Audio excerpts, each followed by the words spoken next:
Assalamualaikum dear learners. In this video you will find the solution of a review exercise of chapter number 5. So the first question of review exercise is question number 3. The price of a tricycle is 4000 rupees.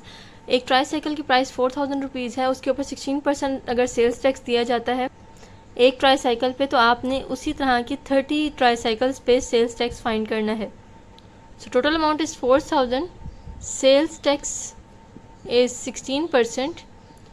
तो amount of tax निकाल लेते हैं. पहले एक ही bicycle पे निकालेंगे. Amount of tax equals 16% of 4000 which is 640 rupees. And now आपको 30 tricycles पे फाइंड करना है सेल्स टैक्स. ये एक ट्राईसाइकिल का सेल्स टैक्स हुआ, तो amount of tax on 30 tricycles. तो एक का जी हमें पता है, तो हम 30 का पता करना है, तो क्या करेंगे, मल्टीप्लाई कर देंगे इसको 30 से. तो टैक्स की प्राइस आ जाएगी ₹19200. This is the answer. ये सिर्फ टैक्स की प्राइस है, ट्राईसाइकिल्स की प्राइस नहीं है. क्वेश्चन नंबर 4 टोटल इनकम एक पर्सन की दी गई है जो कि है 700,000 रुपीज़, और एग्जाम्प्ट कर लिया गया है 1,50,000 रुपीज़, उसमें से माइनस कर दिया गया है. तो आपने टैक्स फाइंड करना है एट द रेट ऑफ 4.5%. तो यहाँ लिख लेते हैं जी total income is 700,000 rupees and the exempted amount is 1,50,000. तो पेएबल जो इनकम होगी हमारे पास, नेट इनकम है जी 700,000 रुपीज़ में से 1,50,000 रुपीज़ माइनस कर देंगे, तो हमारे पास आ जाएगा 5,50,000 रुपीज़ माइनस करके. तो अब इसके ऊपर हमने टैक्स निकालना है. टैक्स के रेट है 4.5% और अमाउंट ऑफ टैक्स निकालनी है. तो जी 5,50,000 का 4.5% निकालेंगे, जो कि आंसर आ जाएगा 24,750 rupees. This is the answer. Question number 5, gas का बिल आपने फाइंड करना है कि 5.670 HM³ जो है वो गैस यूज़ हुई है एक मंथ में, और आपने इसका फाइंड करना है जी टोटल बिल क्या बनता है at the rate of 16% GST. तो यहाँ पे हम गैस चार्जेस निकाल लेंगे. बिल्कुल मैं एग्जाम्पल्स की तरह करती हूँ. तो गैस चार्जेस ऑफ 5 HM³. तो यहाँ से अगर आप स्लैब से चेक करें तो जो 5 एंड अबव का रेट है वो है 730.17. तो यहाँ से हम इसको मल्टीप्लाई करेंगे 5 से, तो ये आंसर आ जाएगा 3650.85. अब जो बाकी रह गए हैं 0.670, मतलब ये 5.670 था, तो 5 के हमने निकाल लिया. अब 0.670 HM³ के निकालेंगे. इसको भी हमने मल्टीप्लाई करना है 730.17 से. 0.670 मल्टीप्लाई बाय 730.17, तो इसका आंसर आ जाए 489.21. और मीटर रेंट जो है वो 120 रुपीज़ है. Meter rent is 120 rupees. So this is the value 1, 2 and 3.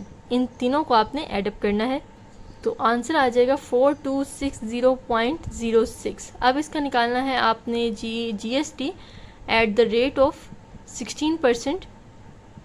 तो 16% निकाल लेंगे 4260.06 का, तो ये आंसर देता है 681.61.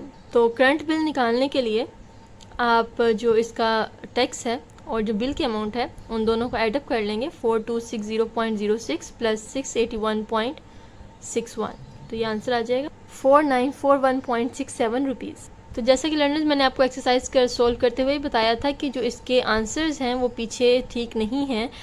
ये वाले जो क्वेश्चंस मैंने किए हैं वो बिल्कुल जो एग्जांपल में जिस तरह से क्वेश्चन किया गया है बुक के एग्जांपल में, वैसे मैंने उसी प्रोसीजर को फॉलो करते हुए क्वेश्चन किए हैं.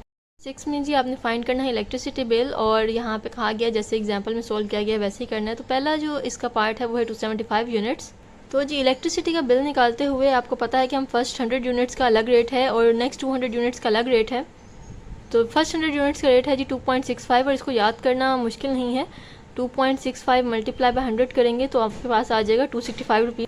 तो बाकी जो 200 यूनिट्स हैं उनका रेट 3.64 तक जाएगा. आप देखिए यहाँ से, तो जी 175 यूनिट्स का रेट आएगा 3.64 के हिसाब से. तो 175 को मल्टीप्लाई करेंगे 3.64 से, तो ये आंसर आ जाएगा ₹637.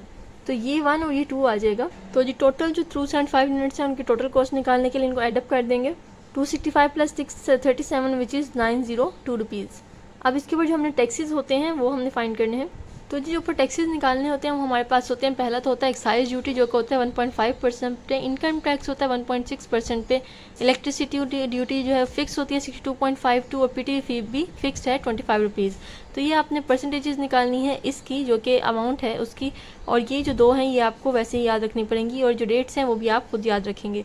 तो अब आपने जो टोटल अमाउंट है उसको एडअप करना है, ये जो बिल की अमाउंट है और ये जो टैक्सेस हैं 4 टैक्सेस इसके ऊपर अप्लाई हैं, इनको आपने एडअप करना है और आंसर निकालना है।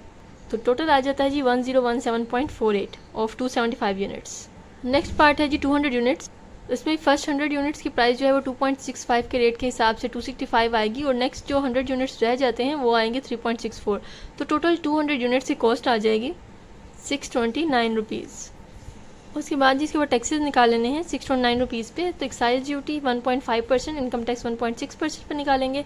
इलेक्ट्रिसिटी ड्यूटी और पीटीवी फ़ी ये फिक्स रहेंगी। ये आपने सब कुछ ये चारों चीज़ें आराम से याद रखनी है और ये आराम से याद हो जाती हैं, कोई इशू नहीं है। करंट बिल निकालने के लिए जी इन सबको हमने एडअप कर देना है ये 5 वैल्यूज़ को, तो आंसर आता है 736.02। तो जी पार्ट नंबर 3 में 340 यूनिट्स की प्राइस फाइंड करनी है। तो फर्स्ट 100 यूनिट्स को एट द रेट ऑफ 2.65 निकालेंगे, नेक्स्ट 200 यूनिट्स 3.64 के रेट के हिसाब से निकालेंगे और जो बाकी 40 यूनिट्स रिमेनिंग रह जाते हैं वो एट द रेट ऑफ 6.15 आएंगे। 6.15 को 40 से मल्टीप्लाई करेंगे और इन तीनों वैल्यूज़ को एडअप करेंगे तो हमारे पास टोटल कॉस्ट आ जाएगी यूनिट्स की। अब इसके बाद हमने इनमें ऐड करने हैं जो इसके टैक्सेस होते हैं। तो ये दो टैक्सेस ऐसे हैं जिनकी आपने परसेंटेज निकालनी है। एक्साइज ड्यूटी 1.5% पे और इनकम टैक्स 1.6% पे, और अब दो फिक्स टैक्सेस हैं जो कि हैं इलेक्ट्रिसिटी ड्यूटी एट द 62.52 और पीटीवी फी 25 रुपीज़, ये फिक्स्ड है।